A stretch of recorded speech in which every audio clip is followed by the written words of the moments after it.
Hi friends, welcome to mom's kitchen. ఈరోజు పిల్లలు ఎంతో ఇష్టంగా తినే స్వీట్ కార్న్ వడలు ఎలా చేయాలో చూద్దాం. దీనికోసం 2 స్వీట్ కార్న్లు ఒలుచుకొని తీసుకున్నాను. వాటిని ఒక 2 సార్లు కడుక్కున్న తర్వాత మిక్సీ జార్లో వేసుకోవాలి.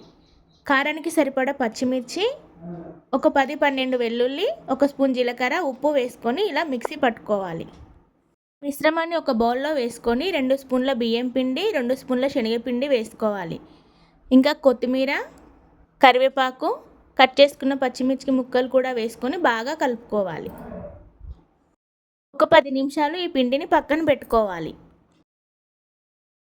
ఇప్పుడు స్టవ్ ఆన్ చేసుకొని ఒక గిన్నె పెట్టుకొని డీప్ ఫ్రైకి సరిపడా ఆయిల్ వేసుకోవాలి. ఆయిల్ హీట్ అయిన తర్వాత ఇలా వీడియోలో చూపిస్తున్న విధంగా వడలు ఒత్తుకొని వేసుకొని లో ఫ్లేమ్లో కలుసుకోవాలి. వడలని స్టవ్ మీడియం ఫ్లేమ్లో పెట్టుకొని అటు ఇటు తిప్పుకుంటూ ఒక 10 నిమిషాలు కాల్చుకోవాలి. ఇప్పుడు స్వీట్ కార్న్ ఎక్కడైనా మార్కెట్లో ఈజీగా దొరుకుతుంది. ఇలా ఈవినింగ్ స్నాక్స్లా పిల్లలకు చేసి పెడితే పిల్లలు చాలా ఇష్టంగా తింటారు. స్వీట్ కార్న్తో మరిన్ని రెసిపీస్ కావాలంటే కామెంట్ చేయండి. ఈ రెసిపీని మీరు కూడా ట్రై చేయండి. Like, share and subscribe my channel. Thanks for watching.